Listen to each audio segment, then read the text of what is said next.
Good evening and welcome back to Empty Cloud Monastery. My name is Bhante Suddhāso, and this evening we'll be looking at another discourse of the Buddha.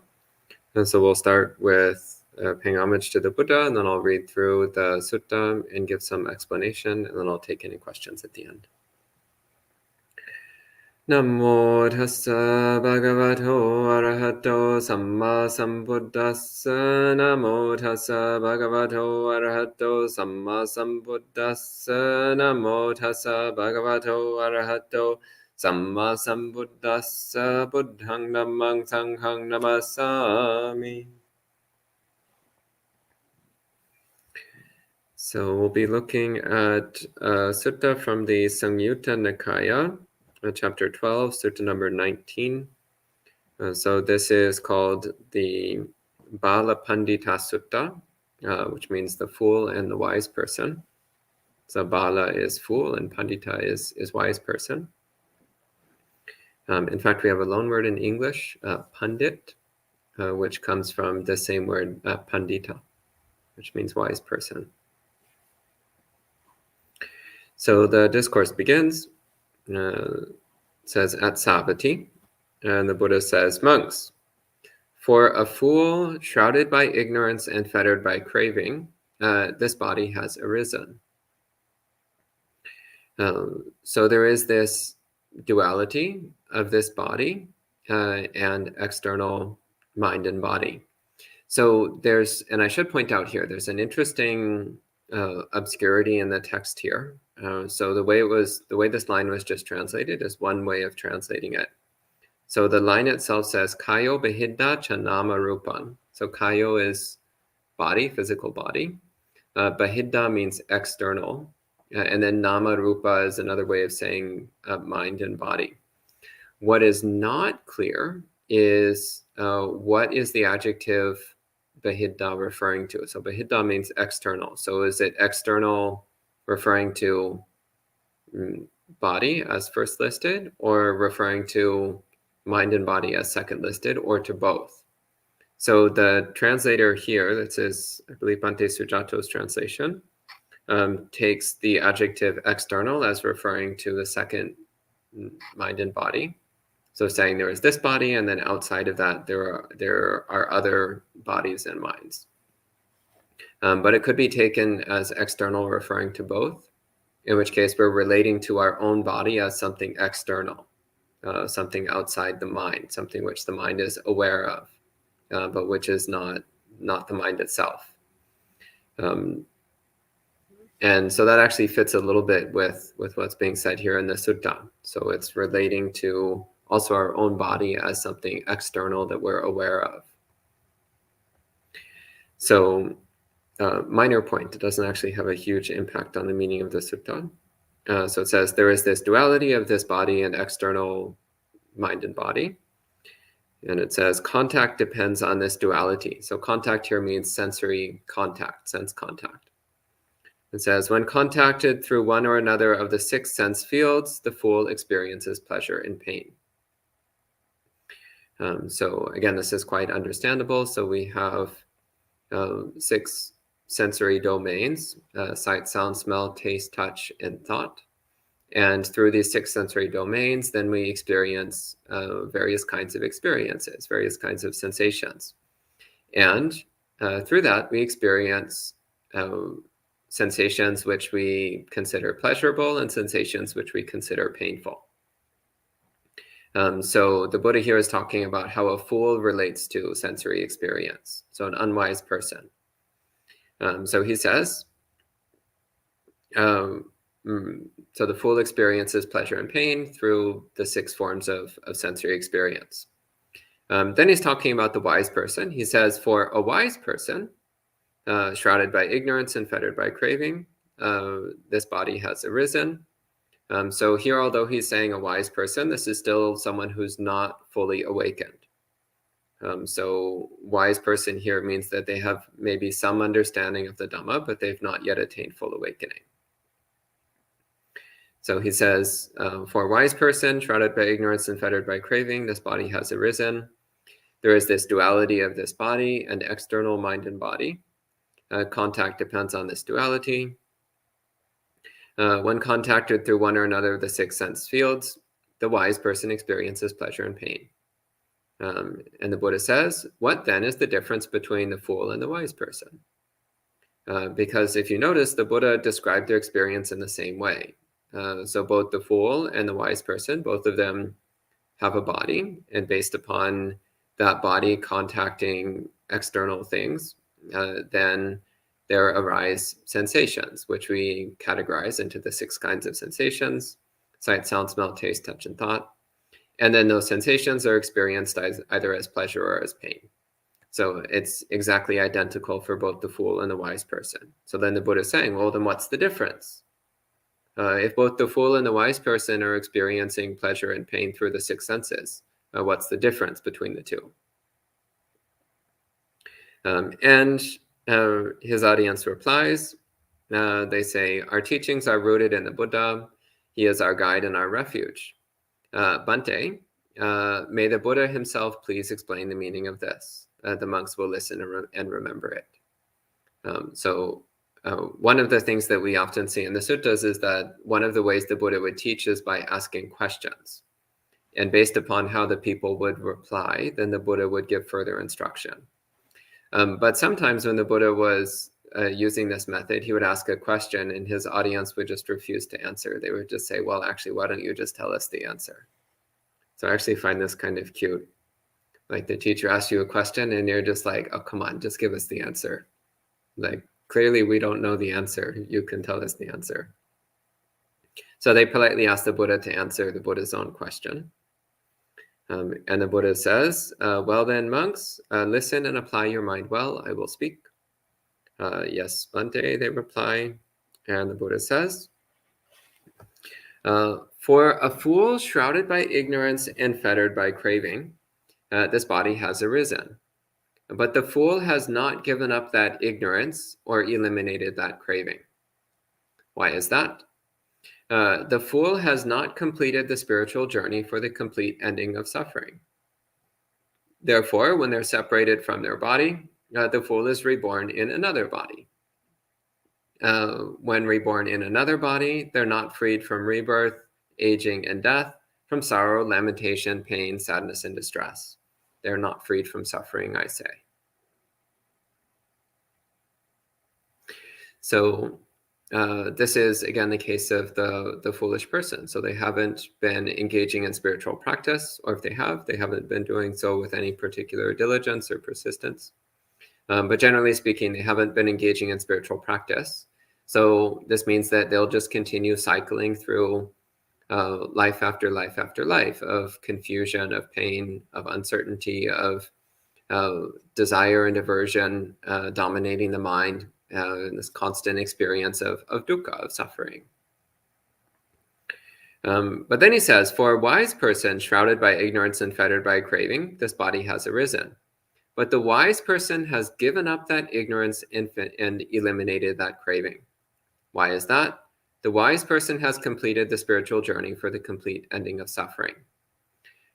So this is interesting. So he's starting off talking about the wise person as someone who is shrouded by ignorance and fettered by craving. But then he says, by engaging in spiritual practice to its highest culmination, the wise person is able to eliminate their ignorance and their craving. They're able to remove all ignorance and craving from the mind. So the mind becomes completely wise, completely aware, completely clear, and completely content. So free from any form of desire.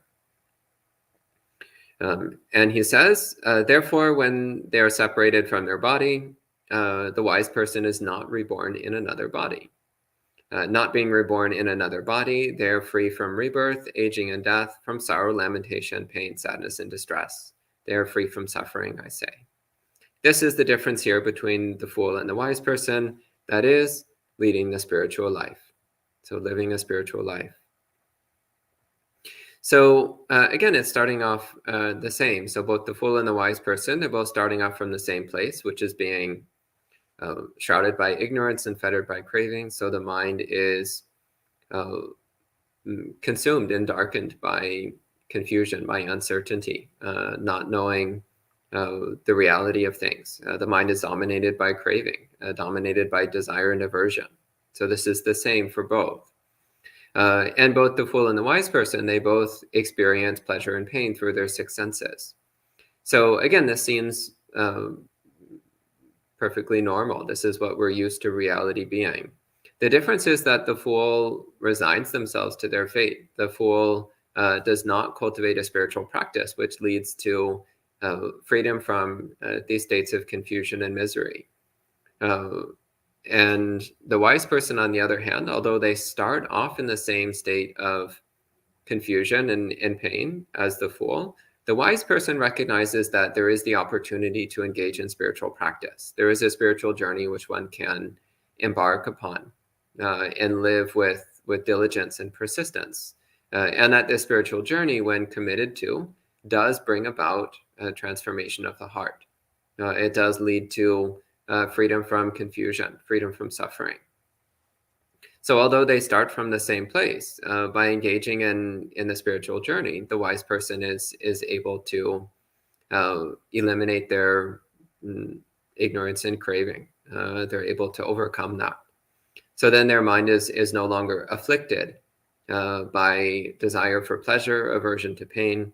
The mind is able to be in a state of equanimity and happiness, so free from any form of suffering, any form of dukkha.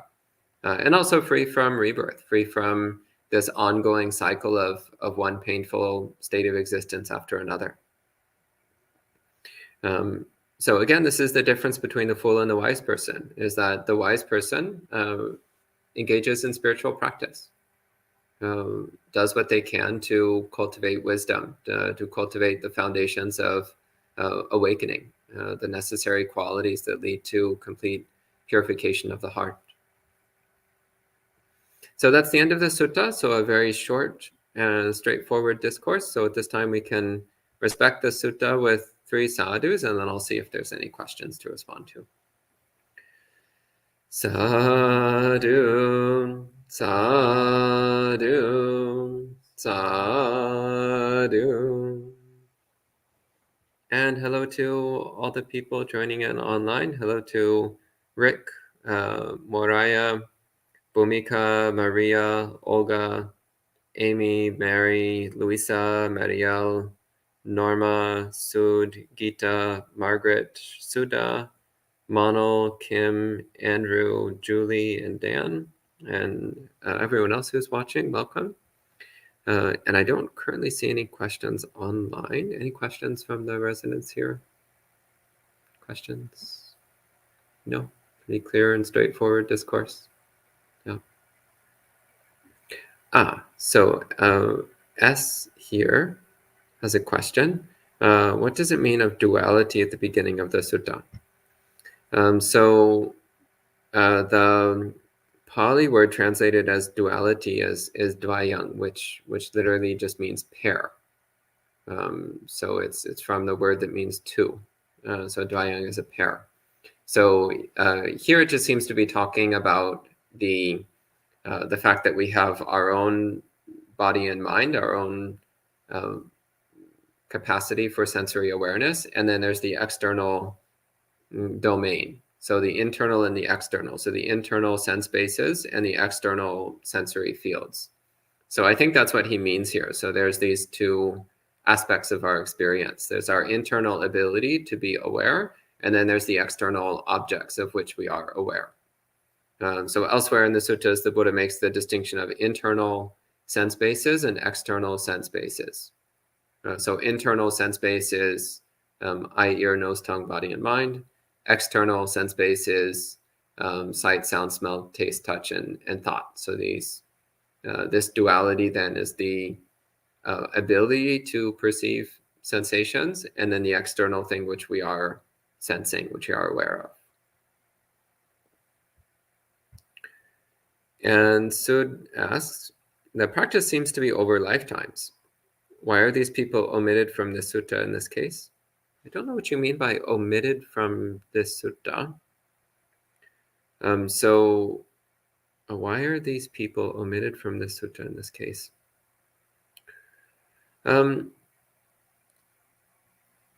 I don't understand your question, so maybe if you can clarify, then I'll do my best to answer. And Norma says, what if the people you love are foolish and we have to care for them? Well, the truth is most people are foolish. The world is full of fools. And especially as the way the Buddha defines it here. So he defines a fool basically as someone who's not engaging in spiritual practice, someone who's not committed to the spiritual journey. And that's most people. Most people are not really interested in any kind of spiritual self-development. Most people are very much worldly. They're very focused on worldly goals. They're focused on accumulation of wealth, or they're focused on sensual pleasure, or they're focused on acquiring fame or reputation, or they're focused on building a family, or they're focused on ordinary worldly things. And spiritual development is something which, for the vast majority of people in the world, is just not their priority. For most people, it's not something they're doing at all. And then there's a few people who do a little bit, but it's still not really a priority. It's kind of like that little tiny sprinkle of salt that you put on every once in a rare while. So someone who's actually really committed to spiritual practice, these people are rare. They're not common. So yeah, it's quite likely that the people you love are foolish, because most people in the world are fools, as the Buddha's defined it here. So care for them, do the best you can, but also recognize that ultimately they make their own choices. And if somebody has chosen to value and prioritize worldly things, then they are creating the causes of their own misery. And there's not really anything you can do about that, except model for them the happiness of a spiritual life. Sometimes that's actually what gets people to start questioning their own values, is when one of their loved ones has a different way of looking at things. So they're living a materialist, secular life, but then they look at you and they see, well, wait a minute. This person they're so calm, they're so kind, they're so happy, even though they're not materialist. Why is this? And they might start to realize that their materialist life is not bringing them much happiness, but that spiritual thing that you're doing is bringing you a lot of happiness, a lot of peace, a lot of understanding. Sometimes that helps people to understand that there's more to life than just the simple things that most people are pursuing.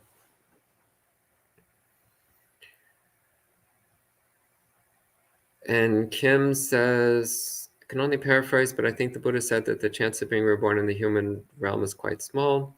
It's a bit off topic, Kim, so if you could bring that to Monk Chat on Friday. It's not really relevant to this particular discourse. And Jacinta says, sometimes wise appears to refer to noble ones, sometimes not. Sometimes follower seems to refer to those on the path. But is there a word for non-believer in Buddhism like other religions? There is a word which refers to spiritual practitioners of non-Buddhist methods, which you sometimes see it translated as sectarian, which I find very amusing. I'm trying to remember the word. Titaka? Do you remember the word for like non-Buddhist spiritual practitioner? Yeah, it's probably like, I mean, it's definitely something related to that. Maybe Titai and Titaka, probably something like that. Yeah, something like that. From the word for Ford. Yeah.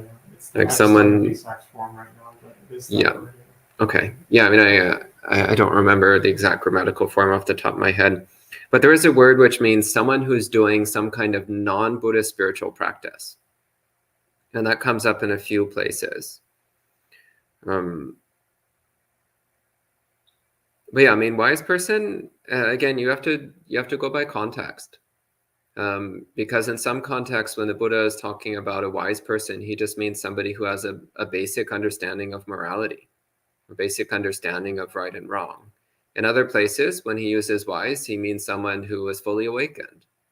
In other places, when he says wise, he means someone who understands the path to awakening, but is still working on that path. They're still somewhere along the way. So you have to use the context to figure out what exactly he means.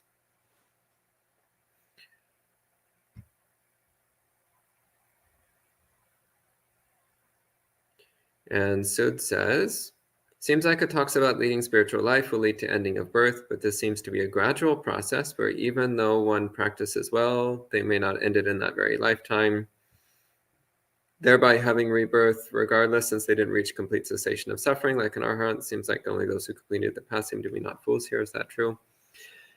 I think you're kind of missing the point. It's not... the point of this discourse is the Buddha's making a distinction here between the fool as someone who's not engaging in spiritual practice and the wise person as someone who is. So that's the distinction he's making. And the person who wisely chooses to engage in spiritual practice, they will eventually attain awakening and will eventually, therefore, eliminate the causes of rebirth. But I don't think the sutta is necessarily saying that has to be in the same life that one begins practice. In fact, it's a little bit silly to even talk about starting practice in one life, because actually, realistically, all of us have been practicing in previous lives. And the reason why we are where we are today is because we have done some kind of spiritual practice in previous lives, which created the conditions for us to have access to Buddhist practice in this life. So this isn't our first life in the spiritual journey. And for most of us, it's not the last one either. So what we're concerned with is making sure that we keep pointing our mind towards the goal, that we keep taking one step after another along the spiritual path. And we don't actually really need to worry that much about how many lives we've already practiced and how many lives we have left. Like, we don't really need to worry about that. We just need to make sure that we keep moving forward on the path. And the question of whether it's going to be in this life or in a future life, well, that's actually not really relevant. Could be this will be the life we attain full awakening, but maybe this is just another life of building up the conditions necessary for full awakening in a future life. But still, the point of this discourse is that if you are not practicing the spiritual journey, then you're a fool. If you are practicing the spiritual journey, then you're a wise person who will eventually attain awakening, as long as you stay on that journey, stay on that path.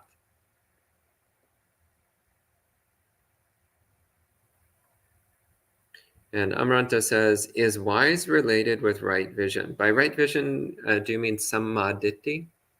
More commonly translated right view. Right perspective is another way that I like to translate sammaditthi, right perspective. And yeah, wise is definitely related to that, in that right view is that which, that ability of mind to recognize the Dhamma, the ability of mind to recognize the Four Noble Truths and to practice in accordance with the Four Noble Truths.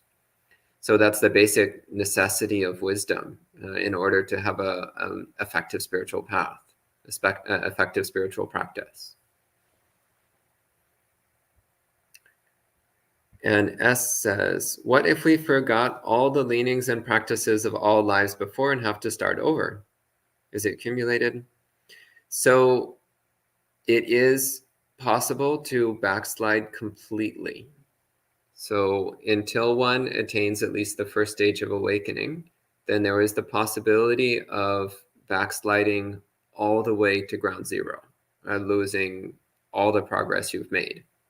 This is why it's important to have this resolution to keep moving forward, to keep improving one's practice, to keep progressing towards awakening.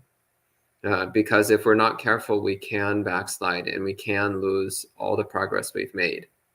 And it doesn't usually happen instantaneously, of course, but gradually over time, if we neglect our practice and devote ourselves to secular materialism, then yeah, you can lose all the progress you've made.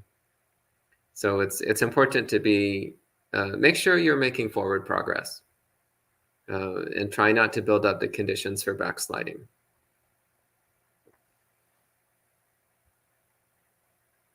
And that's the last question online. Anything else before we wrap up? Yeah, go ahead. Following the thread of context, when the Buddha says spiritual practice, is it specifically Buddhist practice then? Well, I mean, generally speaking, yeah. But it's important to recognize that 99% of Buddhist practice is not uniquely Buddhist. Like most of what we do can be found in other spiritual traditions. There's only actually a handful of things which are really uniquely Buddhist. However, those handful of things are what actually brings about full awakening. So it's built upon all the other stuff that we do. So it's the direct perception of non-self, of emptiness. This is what's uniquely Buddhist. But that's built upon all the other things that we do. So although the other things are all found in other spiritual traditions, those are not sufficient for full awakening. But yeah, they might have practiced for many lifetimes in other religions and other spiritual traditions. And all of that created this strong foundation of basic morality and wisdom, so that then when they start practicing Buddhism, they're already well advanced on the path. Okay. Yeah. So that's also something you can also make the resolution of, may I always be born with access to Buddha Dhamma. But if I'm born without access to Buddha Dhamma, may I at least have access to some other form of wholesome spiritual practice. Okay? Yeah. And Rick says, can you share how the sutta relates to the importance of Sangha? I mean, it's not really directly mentioned at all in this sutta. And it's kind of implied under spiritual journey, and that the spiritual journey includes the importance of Sangha, but it's not really specifically mentioned.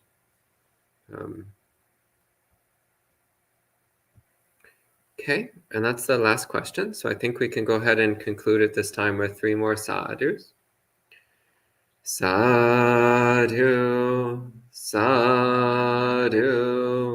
sadhu. And we'll see you all next time.